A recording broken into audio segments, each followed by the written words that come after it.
इस अभिभाषण में और एक बहुत अच्छी बात की गई, वो है आत्मनिर्भर भारत की। जब हम सब ने सुना था कि देश को बिकने नहीं देंगे तो हर किसी को गर्व महसूस हुआ था, लेकिन शायद उसके बाद OLX का विज्ञापन कुछ ज्यादा प्रभावशाली साबित हुआ और वो नीतियों में भी दिखने लगा। बेच डाल, BPCL बेच डाल, BSNL बेच डाल, एयरपोर्ट्स बेच डाल, सीपोर्ट्स बेच डाल। अब डर लगने लगा है कि यह आत्मनिर्भर भारत की बात हो रही है या फिर चुनिंदा पूंजीपति निर्भर भारत की।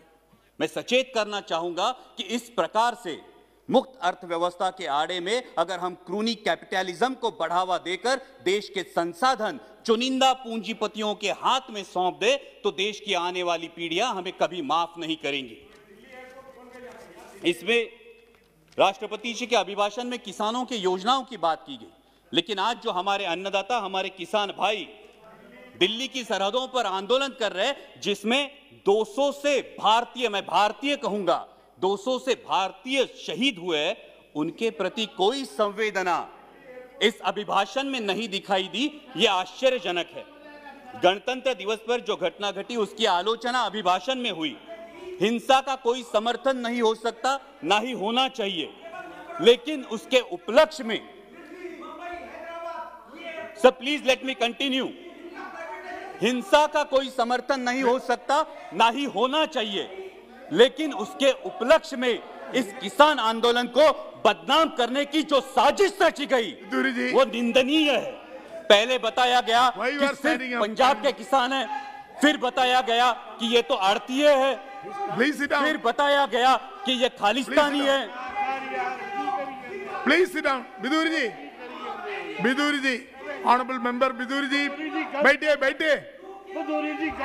Bidhuri ji please take your seat.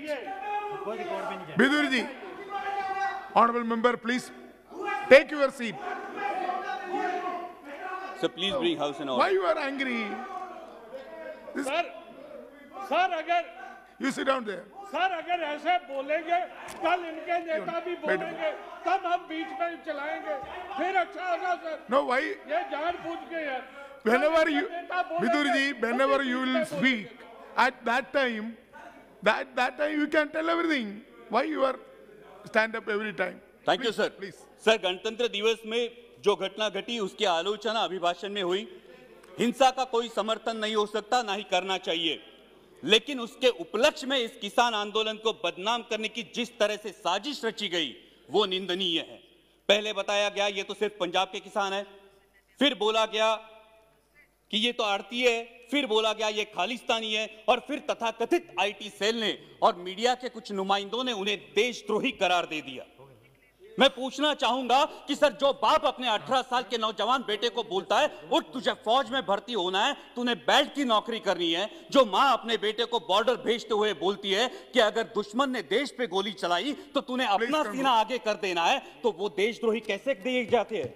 Sir, आज बेटा सियाचिन में -डिग्री सेल्सियस में देश की रक्षा कर रहा है और उसका 70 साल का बूढ़ा बाप दिल्ली की सरहदों पर अपने हक के लिए कड़ाके की सर्दी में आंदोलन कर रहा है, तो किस मुंह से बोलेंगे जय जवान जय किसान? और सर, आज तो देश को 2 नए शब्द मिले हैं, उसमें से एक है आंदोलन जीवी। मैं शुक्रगुजार हूं इस शब्द के लिए, कारण महाराष्ट्रातले भाजपचे नेते सतत उठसूट आंदोलन करत होते, त्यांना काय म्हणायचं ते आम्हाला या शब्दामुळे कळलं। पण ज्या कष्टकरी वर्गासाठी आमचे बाबा आढावांसारखे सामाजिक कार्यकर्ते वयाच्या 90 ठामपणे उभे राहतात, ते मात्र महाराष्ट्राचा अभिमान है। लेकिन मैं पूछना चाहूंगा सर आपके माध्यम से कि जिस देश की स्वतंत्रता की बुनियाद ही आंदोलन हो, उस देश में इस बात का प्रयोग कैसे किया जा सकता है? सिर्फ 1 मिनट में कंक्लूड करूंगा सर। यहां पे कई माननीय सदस्य बोलते हुए उन्होंने परराष्ट्र में जिन्होंने अच्छी बात की उसकी सराहना की, लेकिन ये कैसी विडंबना है सर, जब ब्राजील के राष्ट्राध्यक्ष संजीवनी की उपाधि देंगे तो हम खुश होंगे, जब अमेरिकी पूर्व राष्ट्राध्यक्ष हाउडी मोदी बोलेंगे तो हम तालियां बजाएंगे, और जब कोई विदेशी मानवता के दृष्टिकोण से किसान आंदोलन पर टिप्पणी करेगा तो फिर वो फॉरेन डिस्ट्रक्टिव आइडियोलॉजी हो जाती है। सर, ये बैरिकेड्स लगाना, ये फेंसिंग करना, ये किस प्रजातंत्र का लक्षण है? सर, महामहिम राष्ट्रपति जी ने अपने अभिभाषण में आर्य चाणक्य के पंक्तियों का उल्लेख किया। लेकिन मैं इस सदन को बताना चाहूंगा कि उन्हीं आर्य चाणक्य ने यह भी बताया है कि जब राजा का अहंकार प्रजाहित से ऊपर उठ जाए तो समझ लेना कि उसके शासनकाल का अंत निश्चित है। और इसीलिए मैं दरख्वास्त करूंगा कि संवेदनशीलता से इस समस्या का किसानों के हित में हल निकाले, ताकि फिर हर देशवासी गर्व से कह सके, जय जवान जय किसान।